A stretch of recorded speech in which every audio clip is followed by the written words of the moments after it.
ओम नमः सिद्धिभ्यः। नमो अरिहन्ताणं, नमो सिद्धाणं, नमो ऐर्याणं, नमो वज्रायाणं, नमो लोये सौवसाहूणम्। मंगलं भगवान् वीरो, मंगलं गौतमो गणी, मंगलं कुन्दकुन्दार्यो, जयमधर्मोऽस्तु मङ्गलम्। सर्वमङ्गल्यमङ्गल्यं सर्वकल्याणकारकं, प्रधानं सर्वधर्माणां जैनं जयतु शासनं, जैनं जयतु शासनम्। येनात्मबुद्धियतात्मेव परत्वेनेव चापरम्, अक्षयानन्तबोधाय तस्मै सिद्धात्मने नमः। चेतिले चेतन, चेत्या विना प्रेम चालसी।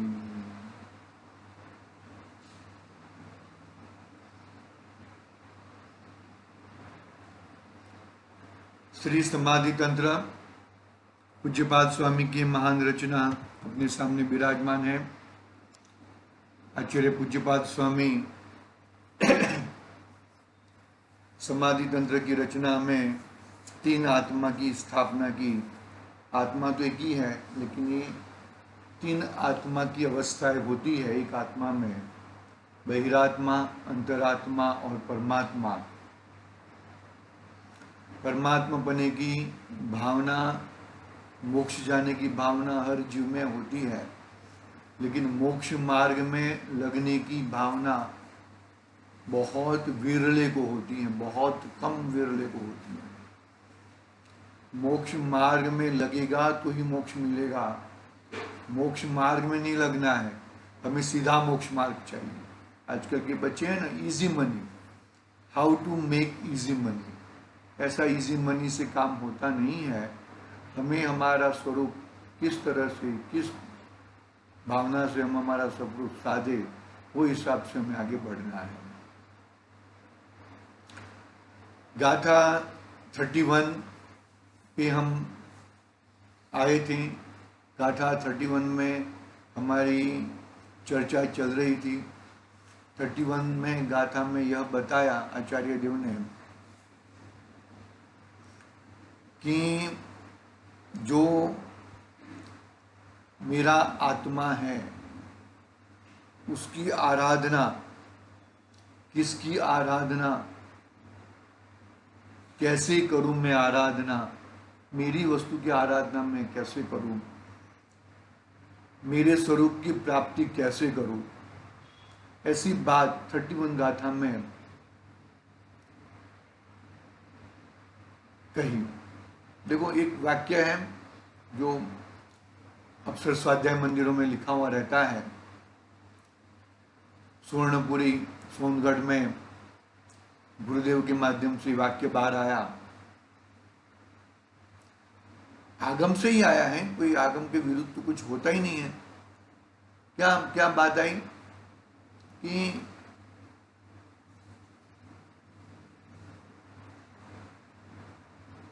पूर्णता के लक्ष्य की हुई शुरुआत वो वास्तविक शुरुआत है। क्या कहें? पूर्णता के लक्ष्य की हुई शुरुआत वो वास्तविक शुरुआत है।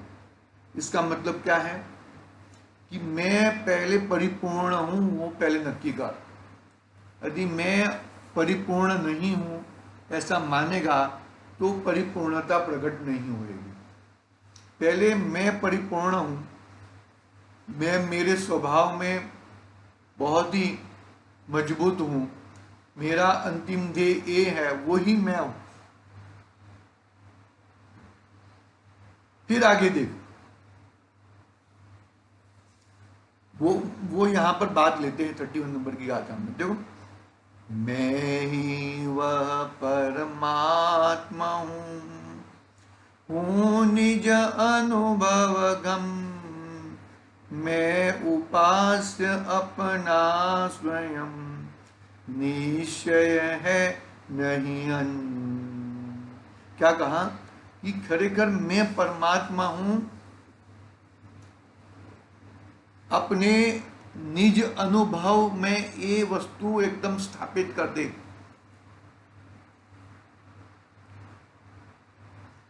मैं परमात्मा हूं यानी कि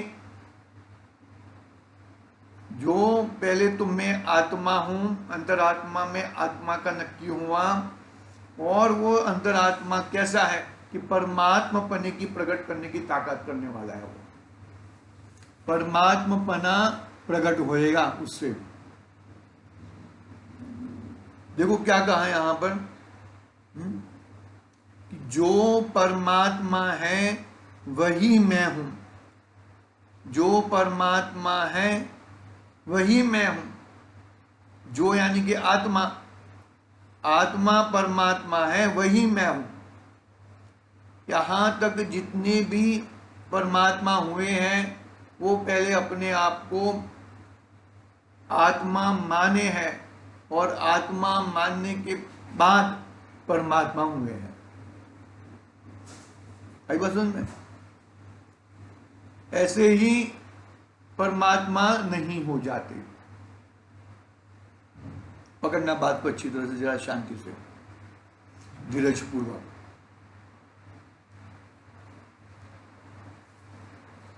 क्या कहा यहां पर देखो, मैं पढ़ता हूं यहां से कि जो परमात्मा है वही मैं हूं, तथा जो स्वानुभव गम्य मैं हूं। शक्कर मीठी है, वो शक्कर की मिठास है,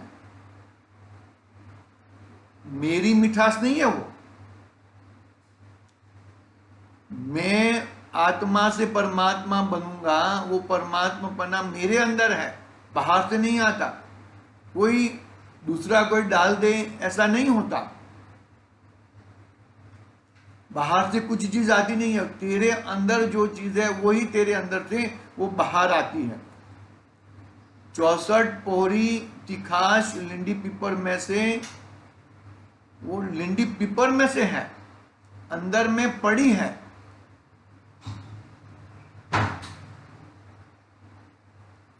आई बात सुनिए, वही परमात्मा है। इसलिए जबकि परमात्मा और आत्मा के, जबकि आत्मा परमात्मा और आत्मा में अभेद है, मैं ही मेरे द्वारा उपासना किए जाने योग्य हूं, दूसरा द्वारा कोई उपास्य नहीं है, ऐसी वस्तु स्थिति है। कैसी वस्तु स्थिति है कि जो परमात्मा है वही मैं हूं, तथा जो स्वानुभव गम्य है मैं ही हूं, वही परमात्मा है। इसलिए जबकि परमात्मा और आत्मा अभेद है। अभेद क्यों कहा? आत्मा ही परमात्मा बनता है। पहले आत्मा को जानने के लिए भेदा भेद से जाना जा सकता है, फिर वही अभेद में जाना है, फिर इमीडिएटली हमें अभेद में जाना है। आई बात समझ में? तो मैं ही मेरे द्वारा उपासना करने योग्य हूं, मतलब मेरी उपासना और कोई करे। वो ब्राह्मण कहे ना, इस कन्या को मंगल है, ये भाई साहब को मंगल है, कोई बात नहीं है, हम मंगल है तो कोई डरने की वाली बात नहीं, हम मंगल का जाप कर लेंगे और उनका मंगल नाश हो जाएगा। वैसा होता हो या नहीं होता उसका तो मुझे ख्याल नहीं है, लेकिन मुझे आत्मा में से परमात्मा बनना है, और कोई बना नहीं सकता। तुझे ही स्वयं पुरुषार्थ करना पड़ेगा और तेरा आत्मा ही परमात्मा बनेगा। तू तेरी ही उपासना करने योग्य है, और कोई उपासना करके तुझे दे देगा ऐसा नहीं है। मां रहती है, वो मुंह तक पुड़िया करके डालती है, बाकी चबाना और पचाना तो अपना ही कार्य है। बाकी और कुछ वो भी पचा ले, वो भी चबा ले, ऐसा हो सकता नहीं है। जिनवाणी तुम्हें परमात्मा बताएगी, ज्ञानी पुरुष से परमात्मा बताएंगे, अरे एकदम नियरेस्ट परमात्मा तक पहुंचा देंगे, लेकिन वो उसका अनुभव, उसकी उपासना वैसा ही मैं हूं। वो ज्ञानी क्या, तीर्थंकर भगवान भी करा सकते नहीं है।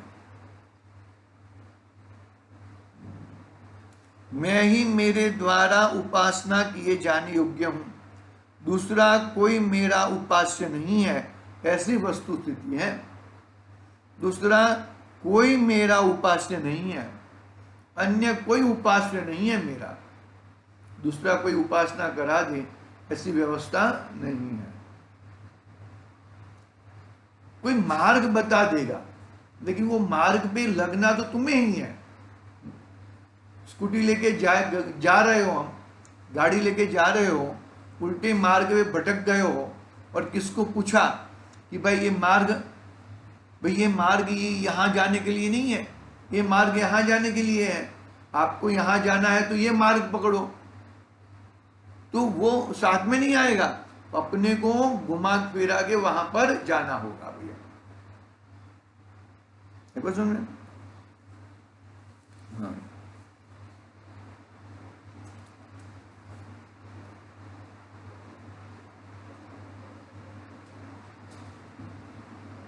भावार्थ पढ़ना है हमें।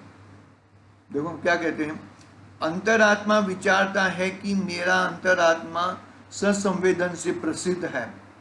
वास्तव में वह अंतर अरहंत और सिद्ध के समान है, अर्थात परमात्मा है।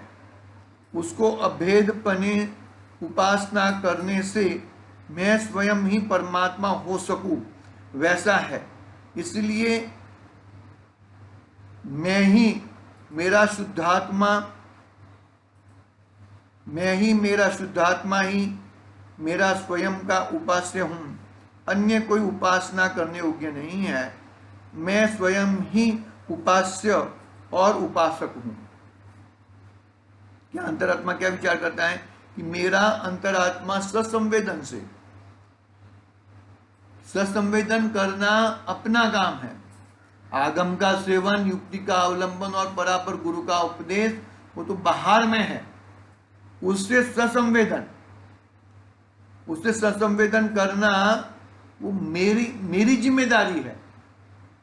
मैं ससंवेदन करूं या पर संवेदन करूं, वो मेरे से ही होएगा और कोई अन्य करा के नहीं देगा।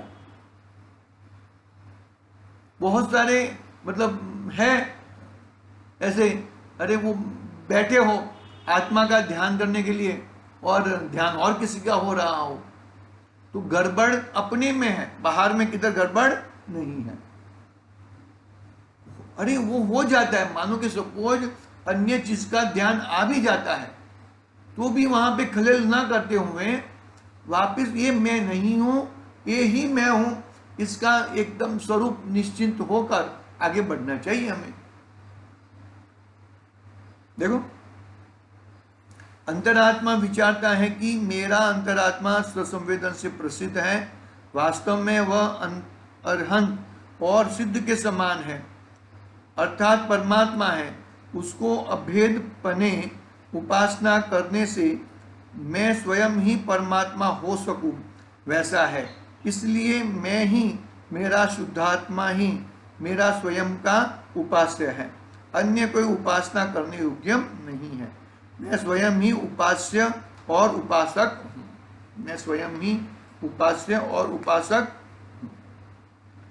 कोई मेरा कार्य कर दे ऐसा हो सकता नहीं है। जिसे स्पष्टीकरण देखेंगे, देखो गाथा 80 नंबर की याद की है। इस स्पष्टीकरण में क्या है 80 नंबर की गाथा? कौन से ग्रंथ की? प्रवचन सार, ग्रंथाधिराज प्रवचन सार की। क्या गाता है गुजराती में? जी जान तो अरिहंत ने पूर्ण द्रव्य ने पर्ययपने, ये जीव जाने आत्मने तसु मोह वसु क्षय करी। क्या कहते हैं? देखो, वास्तव में जो अरिहंत को द्रव्यपने, गुणपने और पर्यायपने जानता है, वह वास्तव में आत्मा को जानता है। क्योंकि दोनों में निश्चय से कोई अंतर नहीं है। निश्चय से दोनों में कोई अंतर नहीं है। देखेंगे हम उस बात को कल लेंगे कि वास्तव में मतलब अरिहंत भगवान के द्रव्य गुण पर्याय अपने द्रव्य गुण पर्याय से मिलाना चाहिए कि अरिहंत परमात्मा एक आत्मा है, एक जीव द्रव्य है, तो उनके गुण कैसे हैं, उनकी गुणों की पर्याय कैसी होती है। तो वैसा ही मैं जीव हूँ, मैं आत्मा हूँ, मैं जीव द्रव्य हूँ, तो मेरे भी अनंत गुण है और गुणों का परिणमन है। उनका ऐसा है और मेरा ऐसा है, ऐसा नहीं, उनके जैसा मेरा होना चाहिए। एक बार तुमने इसकी बात कल करेंगे, आज समय हुआ है। आज के लिए ओम नमः सिद्धिं व्याह।